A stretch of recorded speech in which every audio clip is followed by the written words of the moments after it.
Acclame Dieu, terre entière, chantez la gloire de son nom. Rendez-lui gloire par la louange.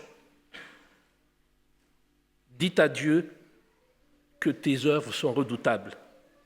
Toute la terre se prosterne devant toi et chante pour toi. Elle chante ton nom. Peuple, bénissez notre Dieu, faites retentir sa louange. Ce matin, nous sommes venus louer et rencontrer ce Dieu de lumière, ce Dieu qui nous donne la vie. Il y a 1000 raisons de venir ce matin. Mon vœu est que ceux qui ne savent pas pourquoi ils sont là puissent trouver une réponse à la fin de ce service et la paix dans leur cœur. On peut venir par habitude, par assurance, par dépit, par conviction ou par reconnaissance. Mais tous nous sommes accueillis dans cette maison de Dieu.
a tous des raisons de dire merci. Parce que sans ce Dieu, comment donner du sens à une existence qui est parfois parsemée d'épreuves, de deuil et de tragédies comme celles que nous entendons depuis hier sur nos radios. Mais grâce à l'espoir que Dieu nous donne, nous savons que ces jours de tristesse passent et passeront avec assurance. Dans la faiblesse, dans la tristesse, il nous donne la force, et dans la pauvreté, qu'elle soit matérielle ou affective, il nous rend riches. Alors merci.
C'est en silence que nous nous tenons devant toi, mon Dieu. Et puisque ce chant va se terminer par un moment musical, vous serez invités à prendre la position qui vous convient pour la prière qui suivra.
Je vous invite à un moment de prière.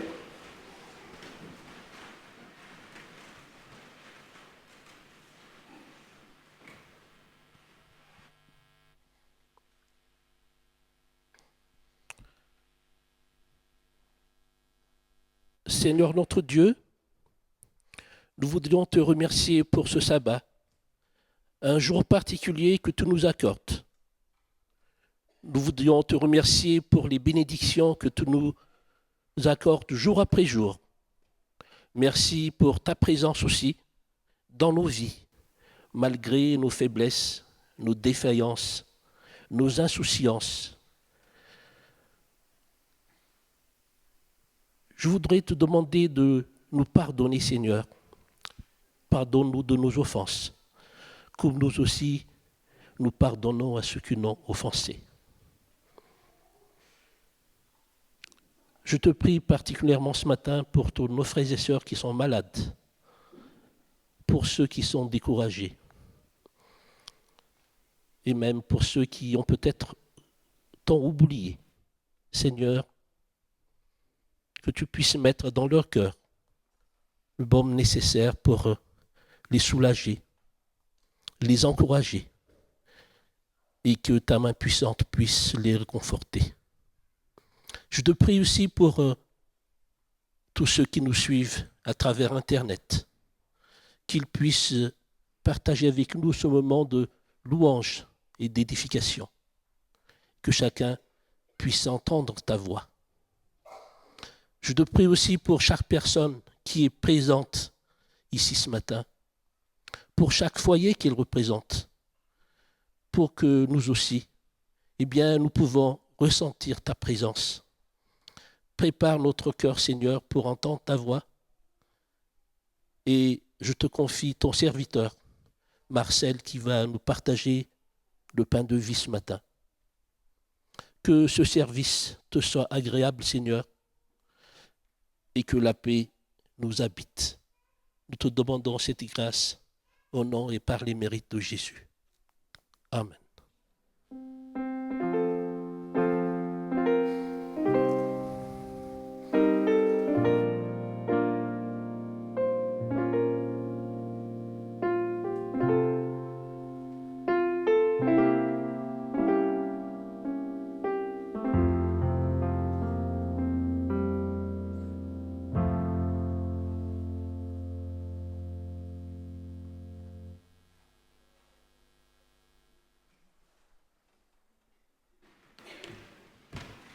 C'est le moment, tu as entendu par les enfants.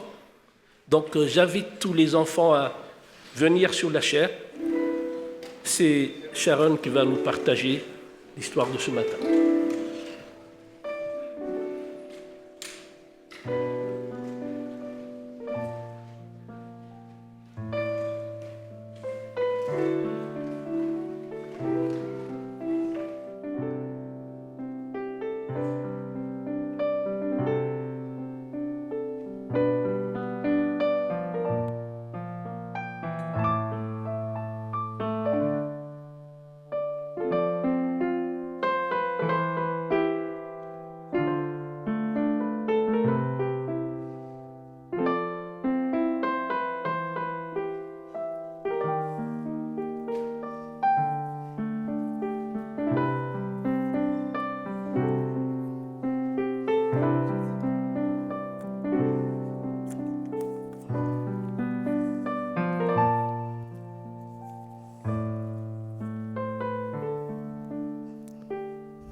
Bonjour les enfants.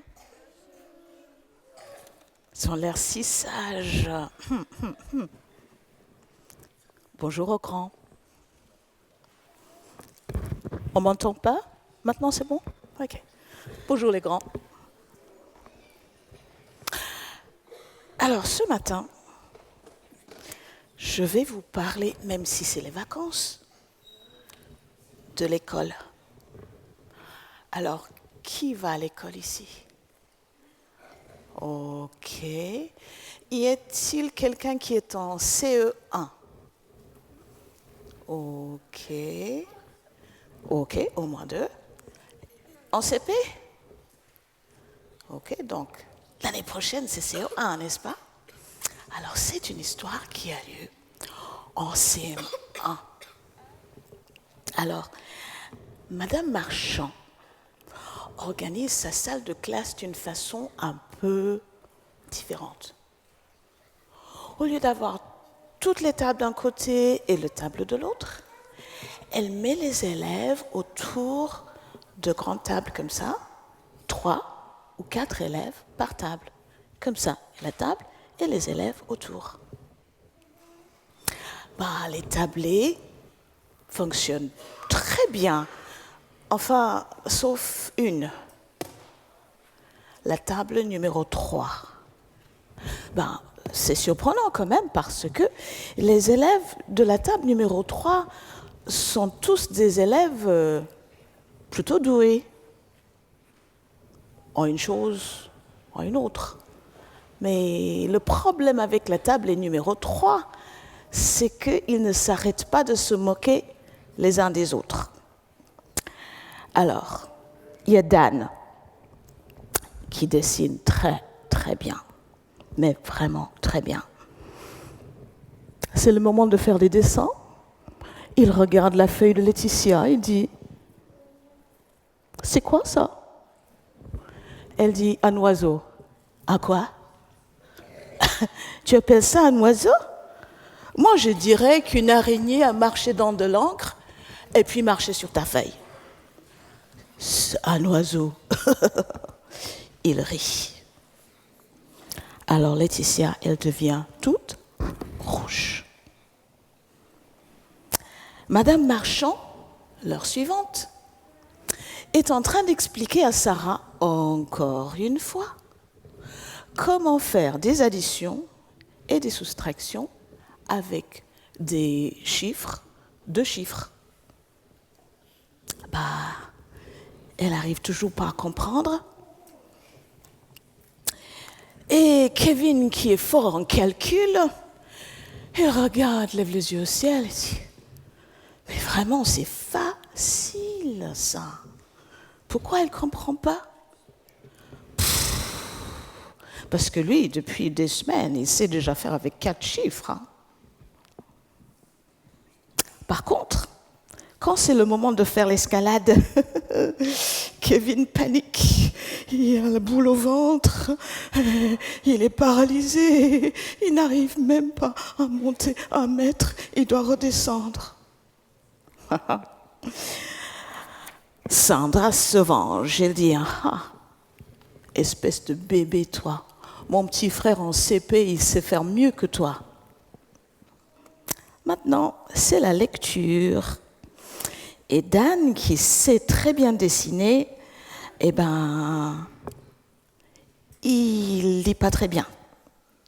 Donc, il prend un livre facile qui s'appelle « Mes premières lectures à partir de 4 ans ».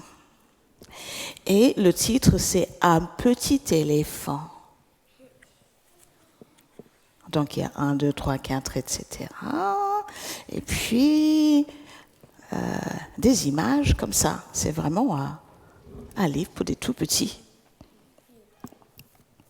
Et il a vu que Laetitia a pris un livre où il n'y a pas d'image, au moins seulement sur la couverture. Et il oublie que tout à l'heure, il s'est moqué d'elle. Donc il dit, tu lis quoi là ? C'est quoi Honor de Balzac, Pau de Chag. Elle dit, ce n'est pas un quoi, c'est un qui. Et Honoré de Balzac a écrit un livre pour grands. C'est pas un petit livre de bébé comme ceux que tu lis. Alors, c'est le tour de qui de rougir ? Oui.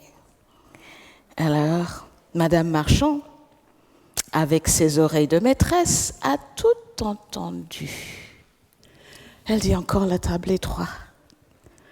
Elle se met à prier et dit, Jésus, Seigneur, aide-moi à trouver comment aider ces enfants, il faut que ça change.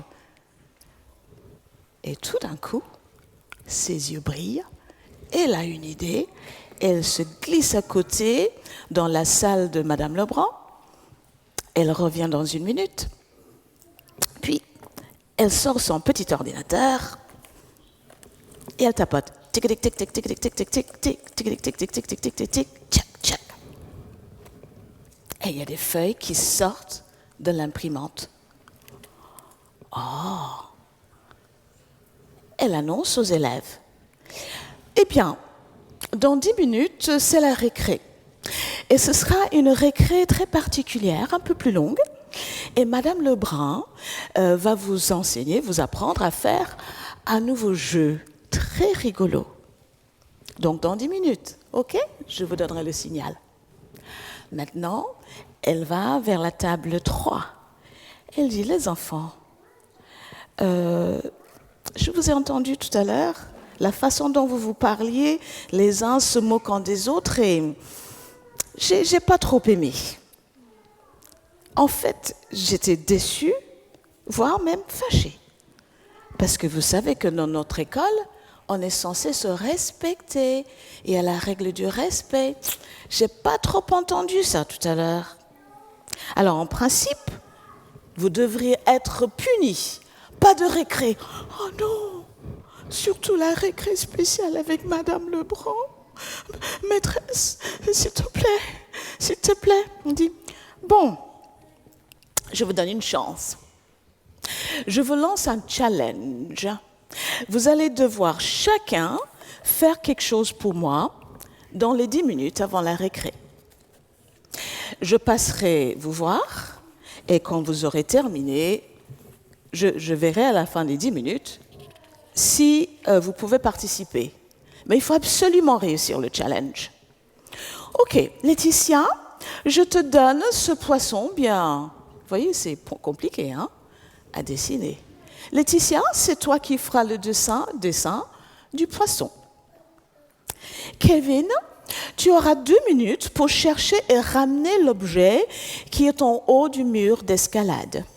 Il faut rappeler que Kevin, mur d'escalade, c'est pas ça. Et Dan, la lecture. Vous avez une phrase du livre de Monsieur Honoré de Balzac à lire. Et Sandra calcule des calculs avec 4 chiffres à soustraire, additionner et multiplier. Alors, chacun prend sa feuille, Sandra.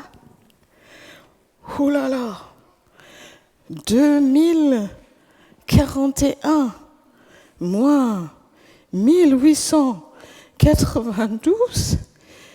Alors, il faut que je soustrais 2 de 1, ça se fait comment? Et 9 de 4, mais c'est pas possible. Et je dois additionner 5, mais elle lit les chiffres, et puis multiplier 453 par 626. Mais je ne sais même pas faire avec 2 chiffres. Et là, il y a 4 et 3, et elle ne sait pas quoi faire. Alors Dan, il essaye de lire. Monsieur dit le mécanicien, l'eau passe encore. Il a du mal, il n'arrive pas. Alors en sport, Kevin, il s'approche du mur et il regarde tout en haut et dit j'ai envie de vous. Et il court aux toilettes. Il n'arrive pas. Alors, Laetitia, elle doit dessiner un poisson bien compliqué. Elle arrive à peine à faire un petit poisson comme ça et elle essaye.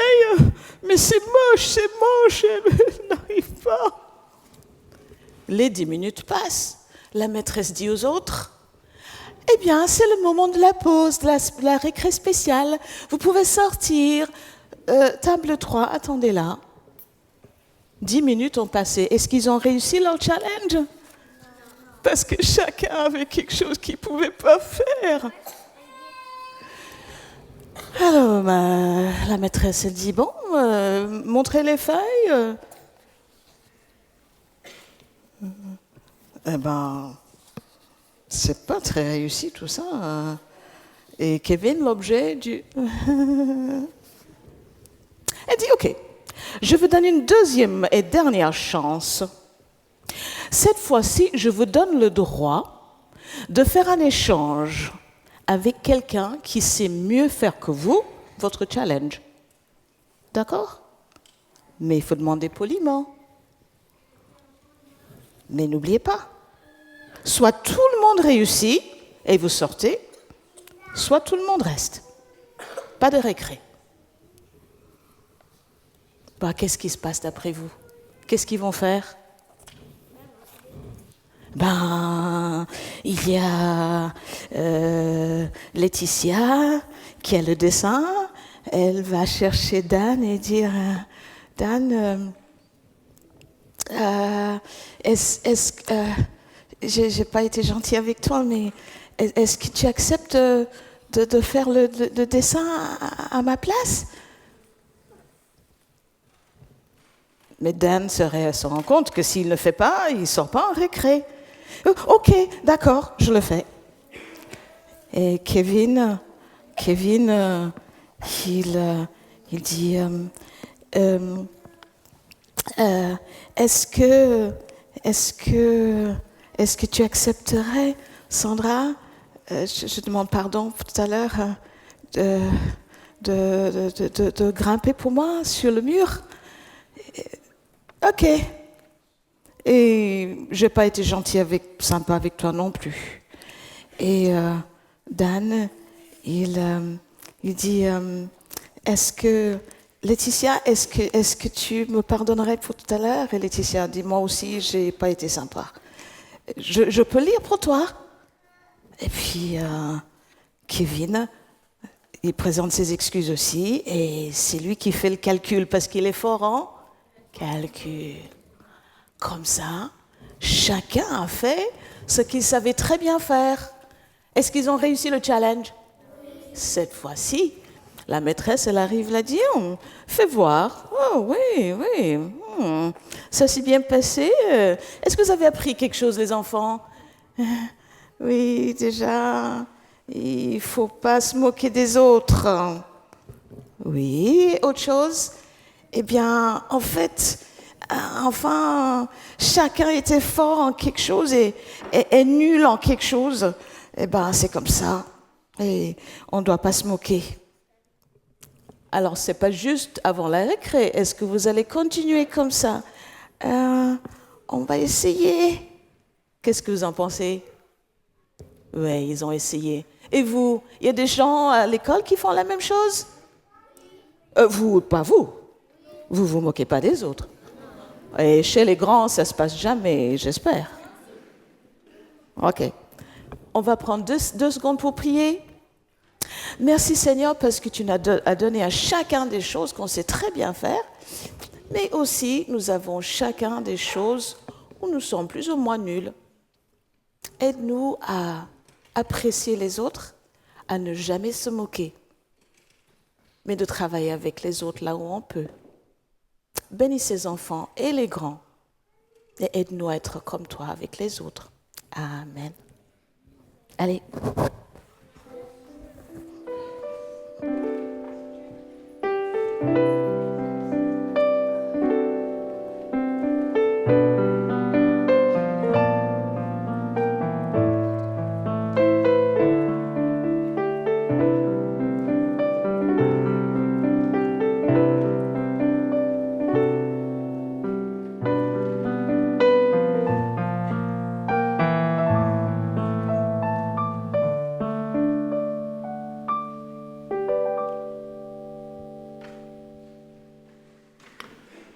Ce matin, c'est Marcel Ladislas qui va nous partager la parole de Dieu.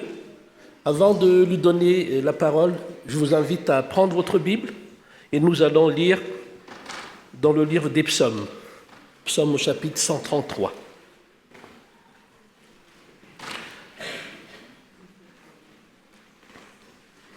Quel bonheur d'être ensemble, chant de pèlerinage de David. Quel bonheur, quelle douceur pour des frères d'être ensemble. C'est comme l'huile parfumée sur la tête d'Aaron, qui descend jusqu'à sa barbe jusqu'au bord de ses vêtements. C'est comme les gouttes de rosée de la montagne de l'Hermont qui descendent sur la colline de Sion. C'est là que le Seigneur donne sa bénédiction, la vie pour toujours. Que le Seigneur bénisse la lecture de sa parole.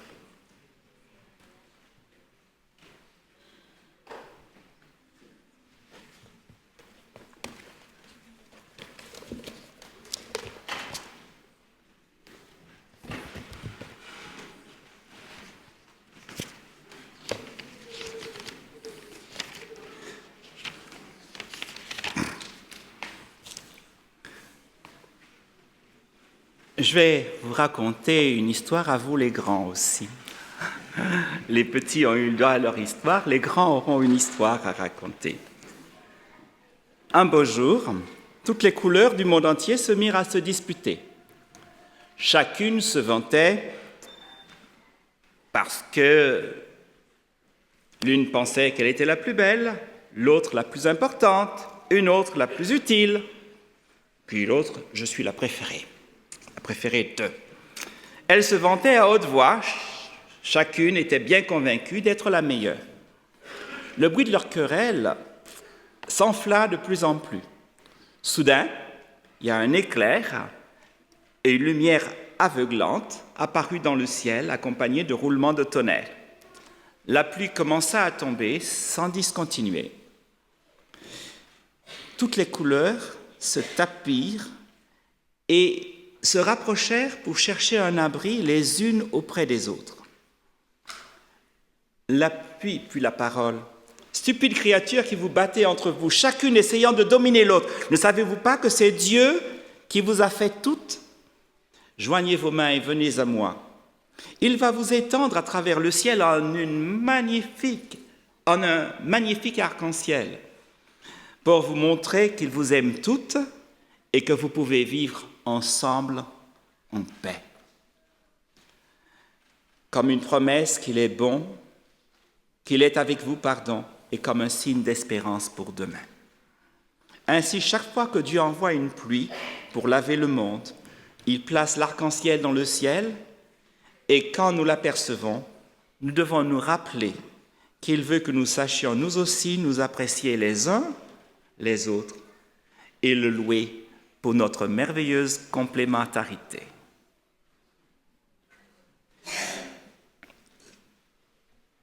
Je vais ce matin partager avec vous quelques idées sur le psaume 133. Le psautier, c'est le livre de prière d'Israël. C'est aussi son livre de chant, sa liturgie. À Pâques, l'Assemblée va chanter le Hallel, qui va du psaume 113 au psaume 118, et le grand Hallel, qui va du psaume 120 au psaume 136. Et notre psaume est tiré de cette partie-là, qu'on appelle le grand Hallel, et plus précisément, une série de 15 psaumes que l'on appelle le psaume des montées, psaume de pèlerinage. C'est les psaumes 120 à 134. Et le 133, ainsi que le 134, sont les psaumes de conclusion de cette série. En fait, ce sont des bénédictions, ces deux psaumes. Et le psaume 130, alors les psaumes sont arrangés en une sorte de compte, j'employais un mot plus simple, sous forme de chaînon, de chaîne, le dernier mot souvent rappelant le premier. Il termine ici par la bénédiction. Par exemple, le 133, c'est là que l'Éternel donne la bénédiction, la vie pour l'éternité, et ça va commencer, voici, bénissez le psaume 134, voici, bénissez l'Éternel, vous tous serviteurs de l'Éternel. Voilà le psaume dans l'ensemble du psautier. C'est un psaume de bénédiction qui commence avec la description de l'unité, de la fraternité, et qui s'achève par la bénédiction ultime, la vie en abondance. Le psaume, le verset 1, célèbre l'expérience de l'unité, de la fraternité. Voici quel bonheur et quelle douceur pour des frères de vivre dans une étroite union. Ce premier vers, donc, j'ai dit, célèbre une expérience. Le dernier vers va identifier cette expérience à une bénédiction. Un premier tableau est sous nos yeux, des frères qui vivent en parfaite harmonie. Des frères, ai-je dit. Vous connaissez des frères et sœurs, vous avez des frères, vous avez des sœurs. Est-ce que c'est toujours agréable? Pour certains peut-être, et pour d'autres, vous savez ce qu'il en est de l'histoire des frères. Et la Bible a des histoires de frères dans la Bible, que vous connaissez. D'ailleurs, le premier livre, Genèse, commence avec une histoire de frères, Caïn et Abel, et se termine avec une autre histoire de frères, 12 frères, et puis il y en a un, Joseph. Alors, la première expérience, s'il faudrait parler comme Lévi-Strauss, c'est une expérience d'anthropophagie. On veut faire disparaître le frère. La deuxième, c'est le même mouvement, mais dans un autre sens, d'anthropoémétisme. On veut vomir le frère, l'exclure. On ne veut pas de lui. Ne pas vouloir l'autre, le différent de soi. Et aujourd'hui, dans notre société, on se trouve confronté souvent à cela. On est dans un monde global, mondial, enfin on va dire global, où l'autre n'est pas forcément accepté, l'autre différent de nous, même s'il a un visage de frère. Et Zygmunt Bauman, le père de la notion du postmodernisme et de la notion de la société liquide, dit que vous avez deux fenêtres qui montrent vraiment ce qu'est ce monde dans lequel on est. La première fenêtre, c'est la Shoah. Là, on essaye de faire disparaître le frère comme Caïn a fait disparaître Abel. Et puis l'autre fenêtre, c'est ce que nous voyons aujourd'hui avec les réfugiés, dit-il. Bauman est juif, britannique et polonais. Il a les deux nationalités, il est juif d'origine. Et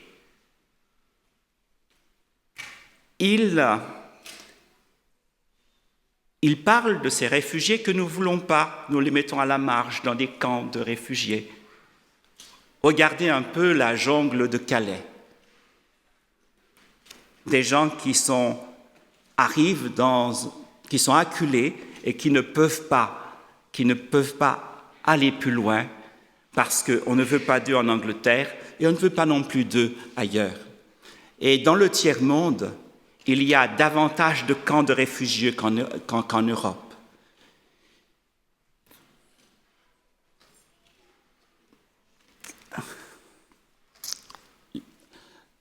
Bauman déclare que le monde dans lequel on est, c'est une usine sociale qui fabrique des détritus humains ou des vies gaspillées.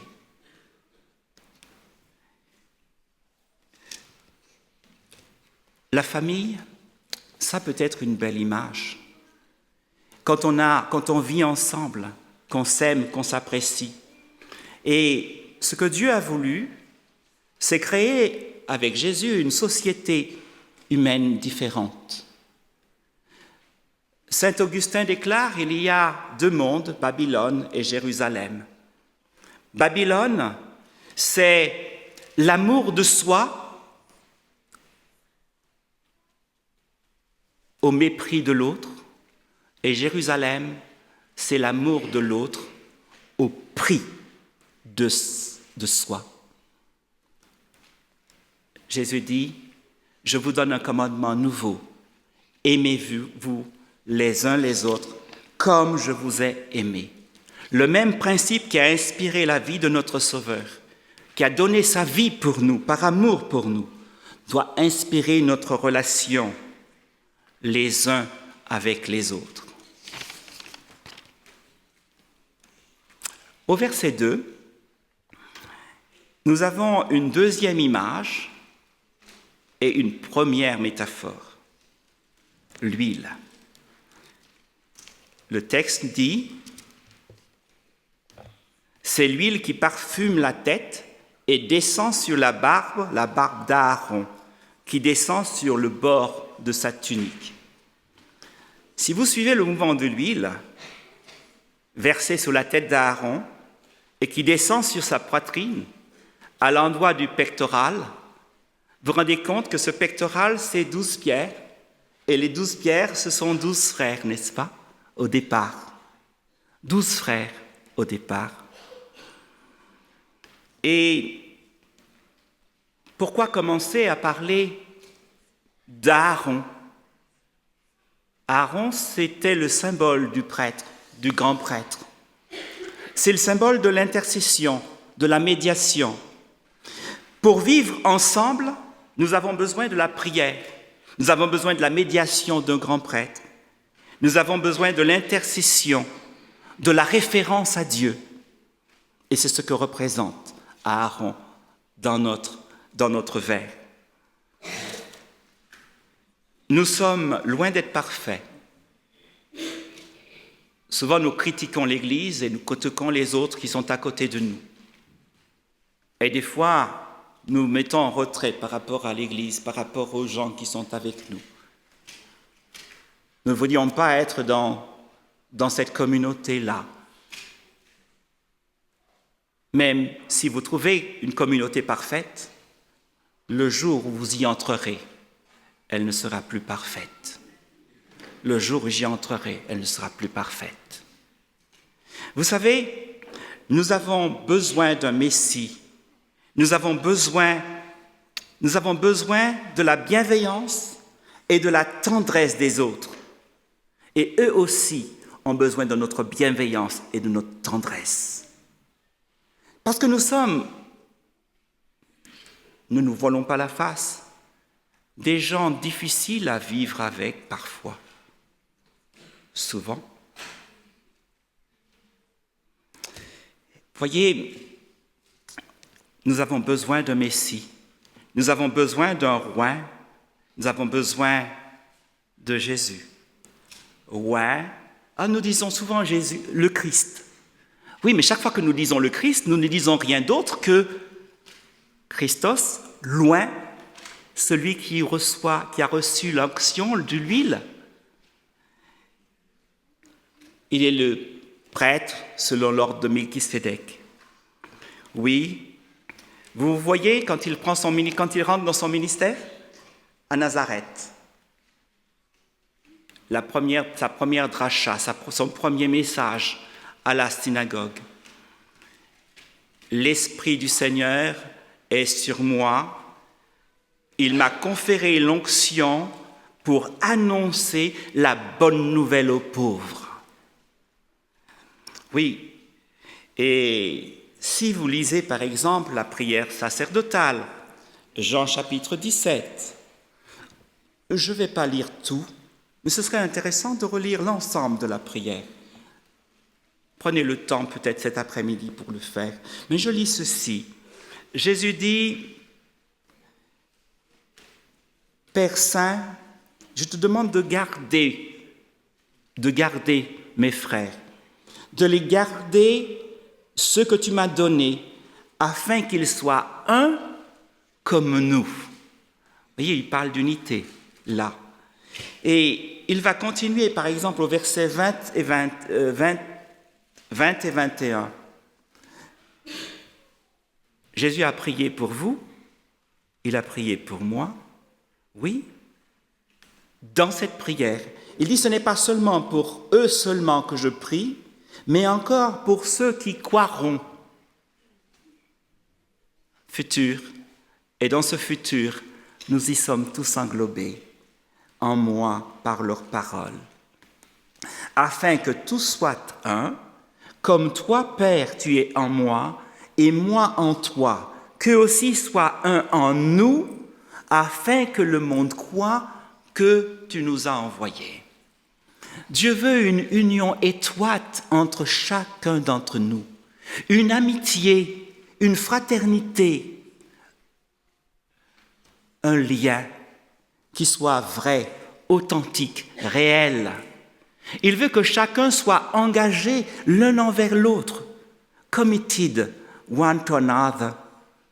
Il veut que nous soyons dévoués l'un envers l'autre, les uns envers les autres, fidèles les uns envers les autres, que nous soyons à l'écoute l'un de l'autre, que nous soyons attentifs à l'autre. Oui, Dieu voudrait voir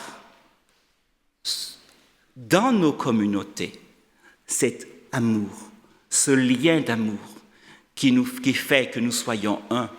Dieu est un. Vous savez, la profession de foi d'Israël, c'est le Deutéronome chapitre 6, verset 4, qui parle de l'Éternel comme étant un, Echad, un, unique, mais surtout uni. Un Dieu pluriel, uni, un Dieu communautaire, uni. Et nous sommes appelés à être une communauté reflétant toute la communauté, l'image de ce Dieu uni. Quand Dieu dit dans Genèse, faisons l'homme à notre image, faisons l'humain à notre image, il ne pensait pas simplement à ces deux êtres qui étaient devant lui, Adam et Ève.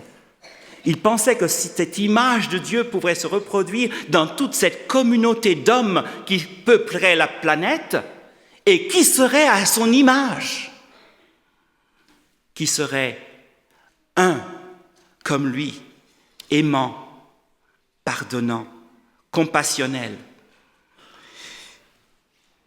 L'huile, bien sûr, symbolise l'Esprit Saint et elle est qualifiée de bonne, shemen tov, l'huile bonne dans l'hébreu.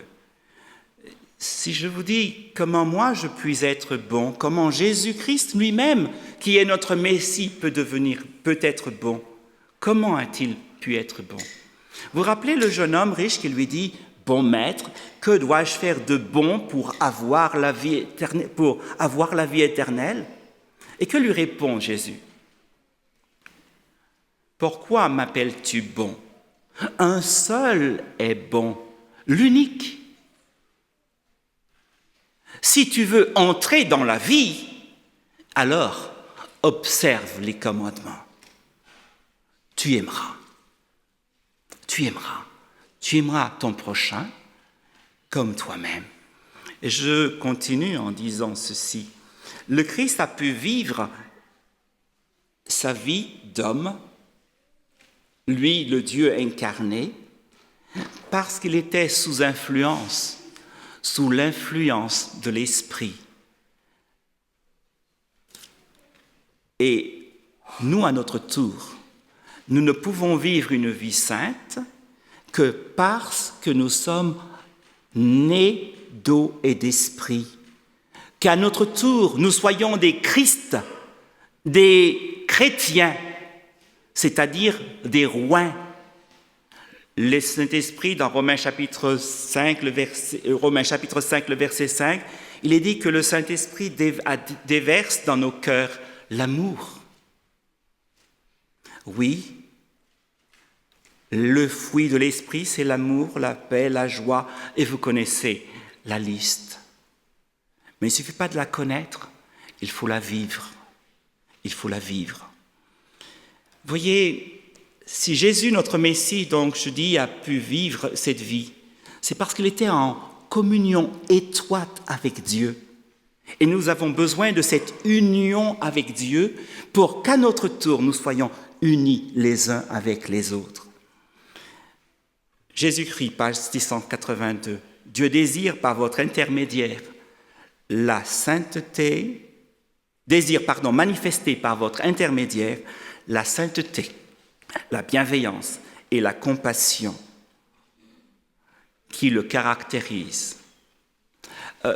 J'aime l'original. God desires to manifest through you the holiness, the benevolence and the compassion of his own character, de son propre caractère. Que le caractérise est une bonne traduction, c'est vrai. L'amour de Dieu, ce Dieu amour, eh bien, il veut déverser son amour, sa bienveillance dans nos cœurs. À ton baptême, à ton immersion, tu es né d'eau et d'esprit, tu es devenu chrétien. Toi aussi, tu es roi, prêtre, roi, et pas seulement les hommes, les femmes aussi. Troisième image, deuxième métaphore, comme la rosée de l'Hermon qui descend sur les montagnes de Sion. La géographie et la climatologie de ce psaume sont celles d'Eretz Israël, de la Palestine, de la terre d'Israël. L'Hermon, c'est le plus haut sommet au nord. Et l'Hermon bénéficie de la précipitation, soit l'eau de pluie, soit la neige ou la rosée, en abondance. Et même pendant l'été, qui dure de mai jusqu'à octobre, elle est bien verte. Sion, le mot Sion vient de Tsia, qui signifie sec. Et quand vous êtes dans la période de l'été, eh bien, c'est souvent sec. Les pèlerins font 2 fêtes lors de la saison estivale. La fête, ils vont en pèlerinage, ils vont vers Jérusalem lors de la fête des prémices, mai-juin, et lors de la fête de Sukkot, la fête des tentes, vers le mois de septembre. Et c'est très sec, pas de rosée. Mais le texte est en train de suggérer que la présence, leur fraternité, leur amour, fait que dans ce voyage-là, ils sont comme accompagnés, c'est comme une rosée. C'est aussi agréable que la rosée. Ils se sentent rafraîchis par la présence les uns des autres. Et pas seulement, parce que, je ne l'ai peut-être pas dit au début, le premier vers, quand il dit « Gam Yachad », Rachi traduit le « Gam Yachad » que j'ai traduit par « union étroite ». Il dit « c'est aussi, Gam, aussi, ensemble ». Oui, mais le « aussi », c'est parce que Dieu est présent. Dieu qui marche à nos côtés, présent avec nous dans cette marche. Et dans Ésaïe, chapitre 14, Dieu dit « Je suis la rosée ». Je suis la rosée. Je suis là pour pouvoir te rafraîchir. Il dit je vais guérir ton inconstance. La rosée, c'est l'eau. Et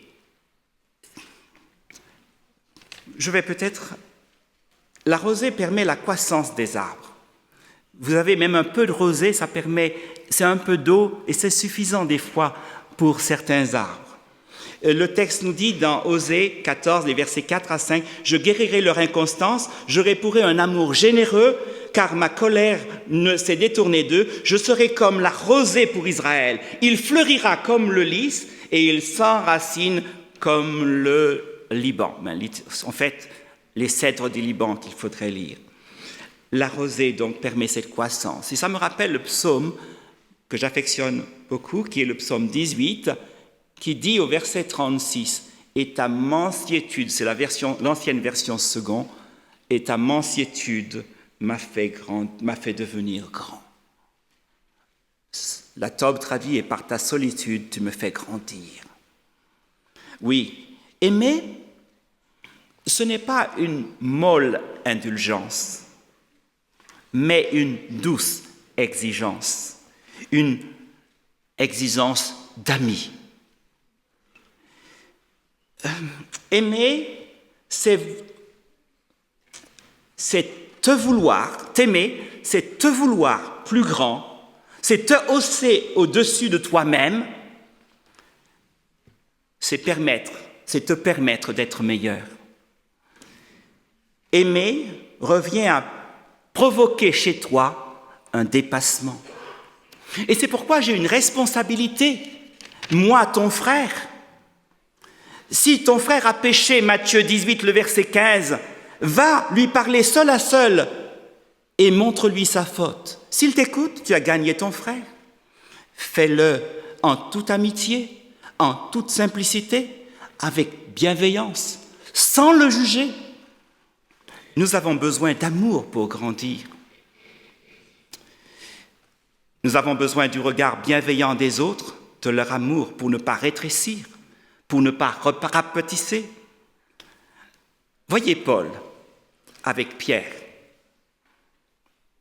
Il va lui dire, voilà, aujourd'hui tu t'es mal comporté, tu sais. Il le lui dit en toute amitié.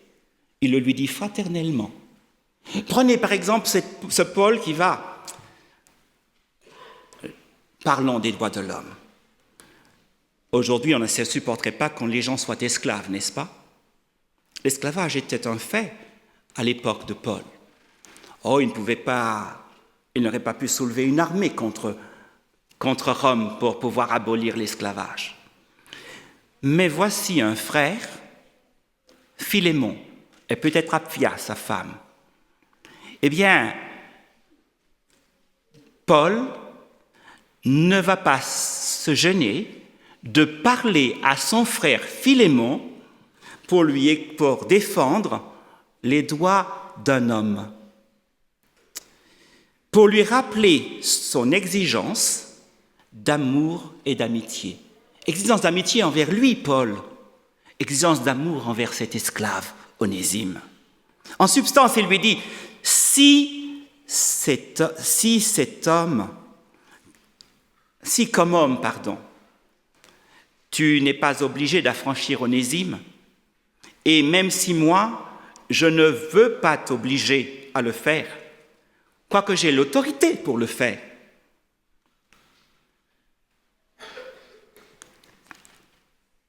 En revanche, toi, comme chrétien, tu dois t'obliger à l'affranchir. Tu peux, et même tu dois, quand il viendra vers toi, d'abord encore comme esclave, mais d'abord comme frère, le recevoir et lui permettre de repartir en homme libre. Dans l'Église, la seule relation qui prévaut, c'est la relation de frère à frère. De frère à frère. Quelle douceur, quel bonheur d'appartenir à cette communauté de frères. Imaginez-vous à l'époque des esclaves, et vous êtes un esclave. Mais vous pouvez dire, quel bonheur, quelle joie d'appartenir à cette communauté fraternelle.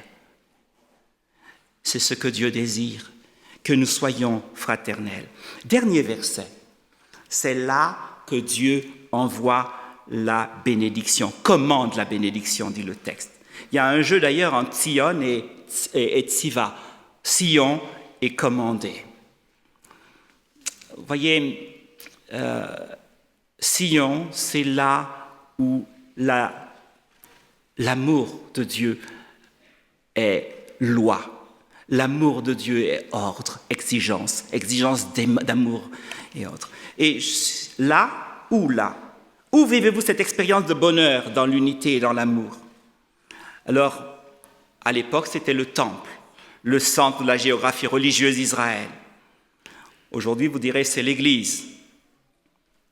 Vous vous rappelez, on venait au temple et Aaron à l'époque, et puis ensuite après, plus tard, les prêtres qui l'ont suivi récitaient la bénédiction d'Aaron, Nombre chapitre 6, et donc le verset 24 et 26. À l'Église, c'est là où nous sommes nourris, c'est là où nous apprenons à aimer, à nous entraider. C'est là où nous sommes bénis, c'est vrai. Mais l'Église, c'est là aussi où nous devons nous exciter à l'amour. N'abandonnez pas les assemblées, Hébreux chapitre 10, mais incitez-vous à l'amour, dit l'auteur de l'Épître aux Hébreux. Maintenant, est-ce que c'est le seul et unique endroit? Où sont mes frères d'humanité? Parce que c'est là où les frères et les sœurs s'aiment d'un amour vrai, authentique. Alors, où sont mes frères d'humanité? Assurément, ce sont certainement les frères de Jésus, mes frères, n'est-ce pas? Alors, j'aimerais vous lire Matthieu chapitre 25, les versets 31 et suivants. Matthieu nous dit, dans Matthieu 25,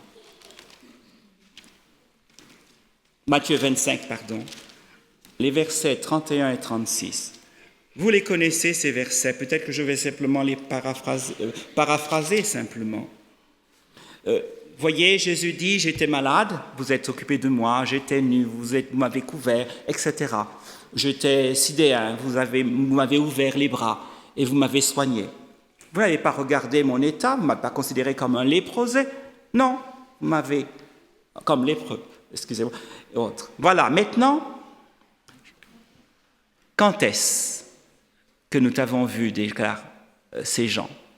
Et Jésus déclare, vous vous êtes engagés pour moi, vous avez pris soin de moi, vous vous êtes montré fraternel, extrêmement fraternel envers moi. Et quand?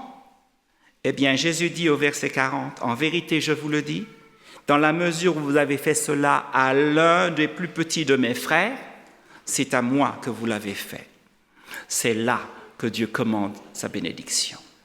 Les frères, ce sont aussi ceux de l'extérieur. Nous sommes tous frères d'humanité. Qu'est-ce que moi je peux faire?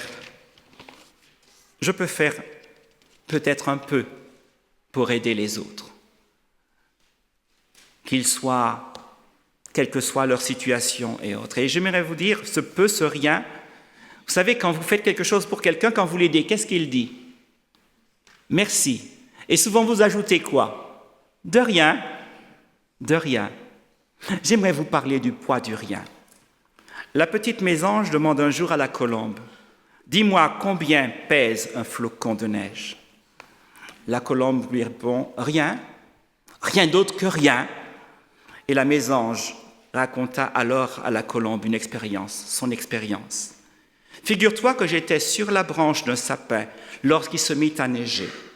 C'était magnifique, tout était calme, quelle douceur. C'était comme un rêve, je n'avais rien de mieux à faire qu'à compter les flocons qui tombaient. Eh bien, j'en ai compté. Compté 3 751 952. Et puis, lorsque le 3 751 953e flocon est tombé, rien d'autre que rien, comme tu dis. La branche a craqué et tout a basculé. Et je n'ai eu que le temps de m'envoler. La colombe, une autorité en matière de paix, vous savez, depuis Noé, un certain Noé, vous le connaissez, eh bien, elle s'est mise à réfléchir. La mésange lui avait laissé tout perplexe. Et alors, elle s'est dit, peut-être ne manque-t-il qu'une personne pour que tout bascule et que le monde vive en paix. Peut-être qu'il ne manque qu'une personne pour que ton foyer bascule et que tu puisses y avoir la paix. Peut-être manque-t-il qu'une petite chose pour que notre communauté puisse vivre en harmonie. Une personne, peut-être toi, un rien, peut-être. Mais unis les uns aux autres, ce rien pèse. Et nous pouvons faire la différence. Que Dieu nous garde. Merci. Que Dieu nous garde.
Le moment est venu d'apporter nos dîmes et nos offrandes pour soutenir notre Église. J'invite donc les diacres à passer dans les rangs pour ce moment.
voudrions te dire merci.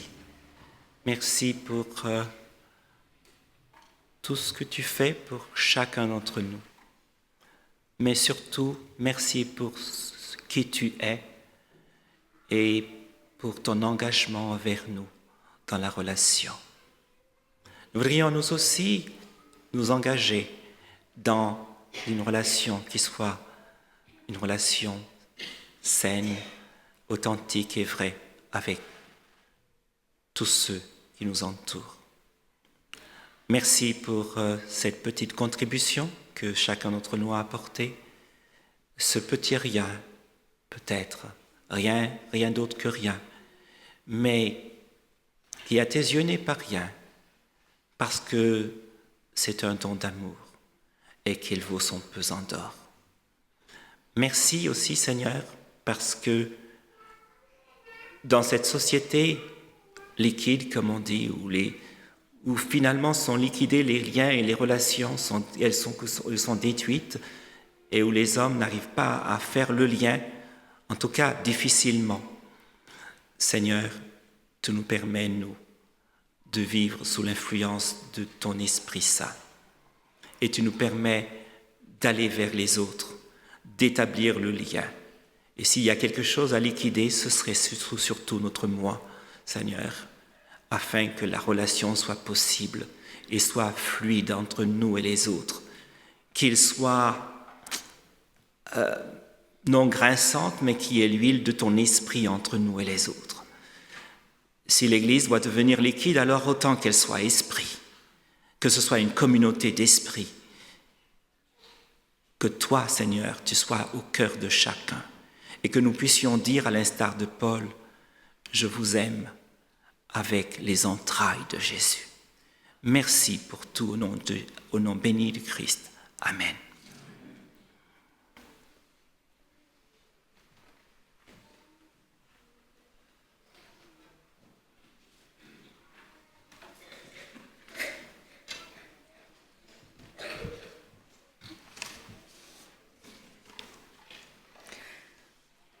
Ma prière pour nous ce matin, c'est que nous puissions aller au-delà de nos barrières personnelles et vivre cette unité, faire cette expérience qui change nos vies.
Mes frères et sœurs, qu'il ne sorte de votre bouche aucune parole malsaine, mais s'il en est besoin, une bonne parole qui soit constructive et communique une grâce à ceux qui l'entendent.